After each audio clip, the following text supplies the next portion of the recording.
Aujourd'hui, on va regarder les 7 astuces qui se trouvent en dessous de l'écran de prévisualisation, des éléments que moi j'utilise très régulièrement et peut-être que tu ne connais pas. Alors c'est l'occasion, on y va, c'est parti, direction Filmora.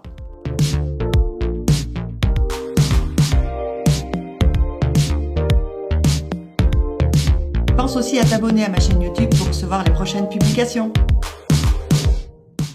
L'astuce numéro 1, c'est de regarder le timer et s'en servir à bon escient. Alors tu vois là par exemple, la vidéo, elle est arrêtée à 43 secondes et 13 images. Alors pourquoi 13 images? Parce que je te rappelle qu'il peut y avoir 25 ou 30 images par seconde.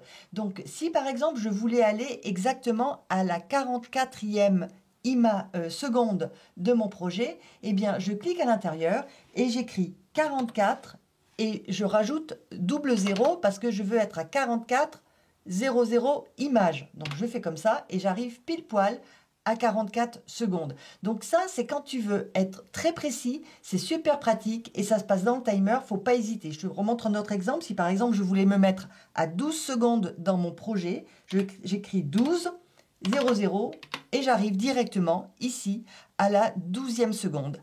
Voilà, donc ça c'était le timer, astuce numéro 1. L'astuce numéro 2, c'est ces parenthèses. Alors ces parenthèses, elles vont me servir de temps en temps. Par exemple, tu vois là, je resélectionne le rush, là, la vidéo qui a été filmée avec la caméra. Et disons que je voudrais prendre qu'une partie de cette vidéo qui dure en fait en réalité 55 secondes. D'accord? Parce qu'il y a la coupe avant, la coupe après, c'est la vidéo complète. Admettons par exemple que je voudrais prendre à partir de la 14e seconde. Alors, on va faire 14,00, on réutilise notre fameuse astuce de tout à l'heure, et on va prendre ce premier crochet, et on va dire qu'on voudrait aller jusqu'à la 18e seconde. On valide, donc ça nous déplace ici la petite boule sur 18, et on prend le deuxième crochet. Ce qui fait que maintenant, si je prends mon rush et que je l'amène sur une piste sur mon projet, eh bien je n'ai que la partie que j'avais sélectionnée et uniquement celle-ci. Super pratique, tu as un tutoriel complet et tu as un lien au-dessus pour aller voir comment on s'en sert. Astuce numéro 3, c'est la capture d'écran quand je veux conserver une image précise à l'intérieur de ma vidéo. Donc, je vais aller sur la caméra qui est ici. J'appuie dessus et tu vois, ça me crée ici ce qu'on appelle un snapshot. Donc ça, c'est le snapshot numéro 330. Et je vais te montrer rapidement où tu le retrouves. Allez, c'est rapide. On va aller ouvrir les documents.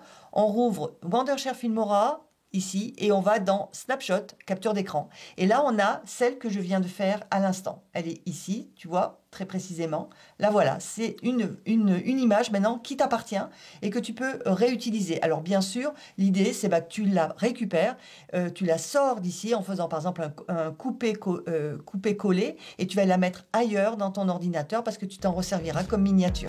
Alors maintenant, l'astuce numéro 4, eh bien, ça va être de voir comment on va passer d'un format carré à un format, par exemple, 16/9 très rapidement. Regarde bien, tu viens ici à côté de la petite caméra qu'on avait tout à l'heure, tu as un format un peu écran, et tu fais changer le rapport d'aspect du projet. En fait, tout simplement, ça va te permettre de passer ici, tu vois, le rapport d'aspect, ça s'appelle le format 1 par 1, le format carré qu'on avait. On va le demander, par exemple, un format plus large, un format en 16/9. Par exemple, s'il y a cette même vidéo, on voudrait, par exemple, la mettre sur YouTube. Alors là, les choses se sont repositionnées, et je vais bien te montrer qu'on est bien dans un format horizontal, tout simplement dans les médias. Ici, je vais aller chercher un échantillon de couleurs. Je vais prendre par exemple le fond blanc.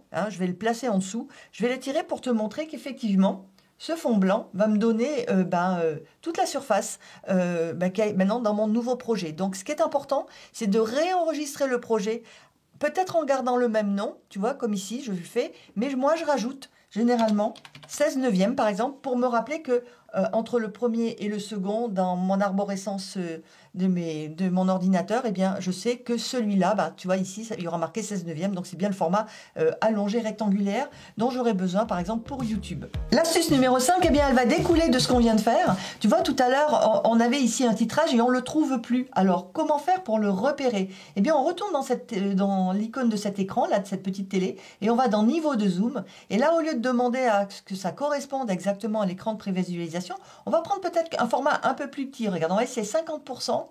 Ah, ça suffira pas. On va aller un petit peu plus profond. Allez, on va demander 25%. Et si maintenant je vais sur la zone de texte, la capsule de texte, et que je la sélectionne, eh bien, quand je fais un double clic, tu vois, on voit que le titre, il est en fait trop haut au-dessus, c'est pour ça qu'on ne le voit pas dans l'écran de prévisualisation. Donc maintenant, je peux le descendre et le ramener ici pour bien le voir. La capsule, par exemple, du logo aussi. Et je reviens avec le niveau de zoom correspondant pour revenir ici. Et donc maintenant, du coup, je peux rattraper, récupérer tout ce qui m'avait servi pour faire la vidéo au format carré et la faire maintenant correspondre dans mon format 16/9. L'astuce numéro 6, c'est toujours dans cette petite télé là, c'est d'aller voir la zone de sécurité. Regarde, tu cliques dessus et regarde ce qui se passe. Ça te rajoute un espèce de cadre et ça peut être assez sympa si par exemple tu as besoin régulièrement de bien placer correctement ton logo au même endroit, des éléments. Ça va te servir de maquettage en fait, si voilà, et ça s'appelle une zone de sécurité. Tu vois, je peux remonter tout doucement ma capsule de titre pour bien l'aligner par rapport sur la ligne extérieure de ce cadre. Donc c'est dans la zone de sécurité, ça se passe ici. Et si je veux le décocher, je le décoche ici. Alors sache aussi que c'est pas parce que c'est coché que tu le vois à l'écran que quand tu vas exporter ta vidéo, tu auras ce cadre. Hein. Non, non, pas du tout. Hein. C'est juste un masque pour toi de sécurité pour que tu puisses bien positionner tes éléments.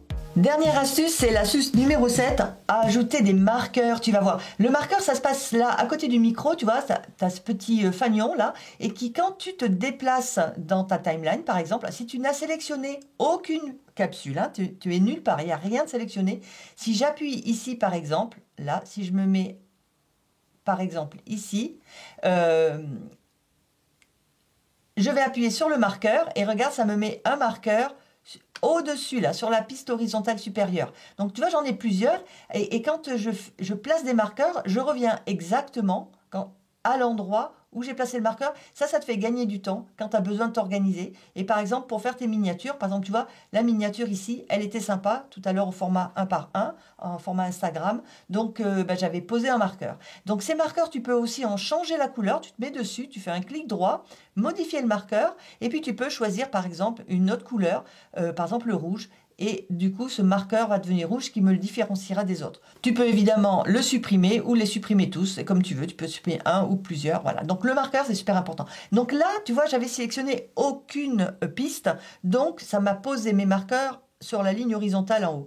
Mais par contre, je pourrais avoir besoin de temps en temps de placer des marqueurs sur une capsule. Donc imaginons que là, je veux placer un marqueur très précis, parce que je voudrais superposer un titre qui commence exactement à cet endroit-là, je vais mettre le marqueur sur la piste. Donc, je vais allonger ça pour que tu le vois mieux. Et regarde, comme c'est cette capsule de vidéo qui est sélectionnée, quand je vais appuyer sur le marqueur, le marqueur va se positionner non pas sur la ligne horizontale comme tout à l'heure, mais bien dans la capsule. Donc, fais attention, c'est pas tout à fait le même usage, mais ils sont complémentaires, donc j'avais envie de te les faire partager. Voilà les 7 astuces que moi j'utilise très souvent et peut-être que tu ne connaissais pas du côté de l'écran de prévisualisation. Donne-moi dans les commentaires ton ressenti. Dis-moi quelles sont celles qui effectivement étaient inconnues pour toi et qui vont te faire gagner du temps. Trucs et astuces pour aujourd'hui, c'est terminé. On en verra d'autres dans les prochaines vidéos. N'oublie pas de t'abonner si ce n'est pas déjà fait. Clique sur la petite cloche et je te dis à bientôt. Salut!